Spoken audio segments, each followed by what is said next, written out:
Hello guys, कैसे हैं आप सब। मैं नीरा होम डेकोर से। मैं आपको जल्दी ही आने वाले टाइम पर आपको नई नई रेसिपियां बताऊंगी। थोड़ा सा मुझे वक्त लगेगा, बट मैं आज वो बात बताने जा रही हूँ जो कि बहुत ज़रूरी है हमें अपने बच्चों को सिखाने के लिए, हमें उनको एक अच्छी राह दिखाने के लिए। उनको चाहिए कि हम उनको ऐसी स्टोरी सुनाएं जो से जिस स्टोरी से उनको शिक्षा मिलती हो, जैसे राजा हरिश्चंद्र, श्रवण कुमार, भक्त प्रहलाद। और इस तरह से कई हमारे ऐसे राजा थे। राजा महाराजाओं की कहानी सुनानी चाहिए, जैसे एक लकड़हारा। तो मैं आज आपको एक छोटी सी कहानी सुनाती हूँ, भक्त प्रहलाद की। बहुत छोटी भी नहीं है और बहुत बड़ी भी नहीं है, मैं उसको शॉर्ट में सुनाऊंगी ताकि आप ये बच्चों को ज़्यादा से ज़्यादा सुनाएं और ज़्यादा से ज़्यादा लाइक करें, शेयर करें, ताकि सबको ये कहानी, सब बच्चे ये सुने। बट बच्चे आजकल के जो हैं, सिर्फ वो क्या करते हैं, सिर्फ वो गेम्स पे ध्यान देते हैं। बच्चों के पास मोबाइल बहुत आ गए हैं, हर छोटे छोटे बच्चों के पास मोबाइल है। मैं चाहती हूँ बच्चों को मोबाइल ना दे के आप बच्चों को स्टोरी में बिजी करें, उनको कहानियां सुनाएं अच्छी से अच्छी। दादी और नानियां जो खाली होती हैं, तो उनको चाहिए कि अपने पोते दोतों को लेके बैठे और उनको कहानी सुनाएं। आज मैं आपको सुनाती हूँ कि भक्त प्रहलाद कैसे थे और वो अपनी किस तरह से अपनी माता पिता के आज्ञाकारी बच्चा था वो। तो भक्त प्रहलाद की कहानी ये है कि एक राजा और एक रानी थे। तो जिनको, जो राजा थे उनका नाम शायद नरसिंह हिरण्यकश्यप था। तो एक बहुत ही राजा, उस टाइम पे बहुत माने हुए राजा थे, राजा हिरण्यकश्यप। तो उनके घर में एक तो औलाद हुई, तो बहुत टाइम के बाद हुई तो बहुत नेक औलाद हुई उनके घर में। तो जब उनकी औलाद हुई तो उन्होंने बहुत खुशियाँ मनाई, बहुत धूमधाम से, बहुत ही उत्सव मनाए, खुशियाँ मनाई, सबको अच्छी अच्छी चीज़ें बांटी और घर में दीप उज्जवल करे।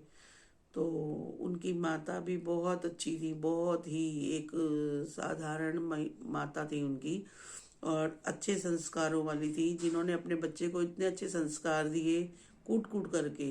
वो हमेशा परमात्मा की उनको कहानियां सुनाती थी। जब वो छोटे से थे तो उनके अंदर वैसे ही एक हाव भाव होते हैं, तो हाव भाव से ही उनको पता चला उनकी माँ को कि मेरा बच्चा कैसा है।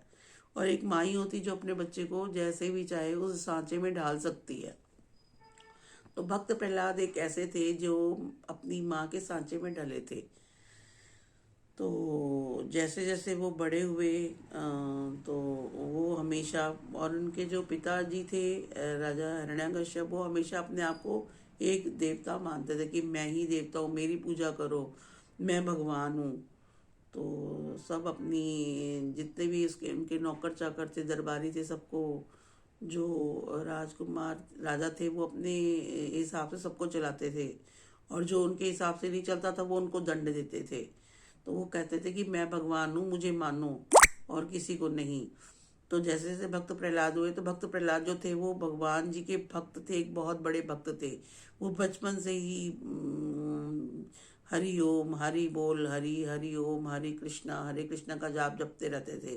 तो वो करते रहते थे। तो एक दिन उनके पिताश्री ने सुन लिया कि ये मेरा बेटा जो है, मेरा नाम ना लेकर के भगवान का नाम ले रहा है। तो भगवान का क्यों ले रहा है, भगवान तो मैं हूँ, सबको रोटी तो मैं देता हूँ, सबका तो ध्यान मैं रखता हूँ, तो मैं भगवान हूँ। तो उन्होंने उसको आश्रम में भेज दिया कि इसको आश्रम में छोड़ाओ और ये वहीं पे अपना, उसको जो पंडित जी हैं वो पढ़ाएंगे, जो भी हैं हमारे, तो उनको शिक्षा देंगे, कि उनको वो शिक्षा दें मेरे बारे में कि मैं भगवान हूँ, मेरे मेरे लिए वो करेंगे। तो लेकिन जब वो आश्रम छोड़कर आते हैं, उनके जो द्वारपाल वगैरह होते हैं, तो वो आश्रम में भी जाकर बोल हरि हरि बोल, हरि बोल, हरि ओम करते रहते थे। तो सारे बच्चे उनके सांचे में ढल गए, प्रहलाद, भक्त प्रहलाद के। लेकिन जब वो उनके जो उनके गुरु थे, उनको वो शिक्षा देते थे कि नहीं, हिरण्यकश्यप का नाम लो, आप हिरण्य हिरण्य बोलो। तो बच्चे जो है वो उस टाइम तो हिरण्य बोलते थे, बाद में जब वो अकेले बैठते थे भक्त प्रहलाद के साथ, तो भक्त प्रहलाद उनको अच्छी अच्छी बातें सिखाते थे और वो परमात्मा का नाम लेना सिखाते थे कि हरे कृष्णा बोलो, हरि ओम बोलो, वो परमात्मा है जो हमारे कण कण में है, हमारे हर एक के बीच में भगवान है। तो ये बात तो उसके पिता को जब सुनाई थी तो उनको बहुत गुस्सा आता था, तो वो उन्होंने बोला अच्छा अब इसको घर भेजो। तो वो घर छोड़ आते हैं, वो जो ऋषि मुनि होते हैं, जो गुरु उनके होते हैं आश्रम के। तो वो भक्त प्रहलाद को दंड दंड देते हैं उनके पिताश्री।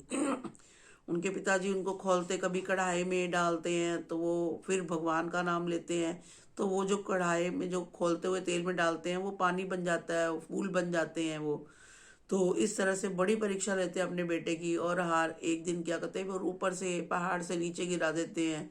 तो भी भगवान श्री हरि बोलते रहते हैं, वो गिर जाते हैं। फिर भगवान उनकी रक्षा करते हैं, उनको गोद में उठा लेते हैं। और इसी तरह से वो सांपों के आगे छोड़ देते हैं। कभी उनके साथ बहुत अत्याचार करते हैं अपने बेटे के साथ। उनकी माता रोती है कि आप मत करो, वो छोटा बच्चा है, आप उनको ऐसे मत करो। उसके पापा बोलते हैं, नहीं बोलो आप कि मैं हूँ हिरण्यकश्यप, मेरा नाम लो, मैं भगवान हूँ।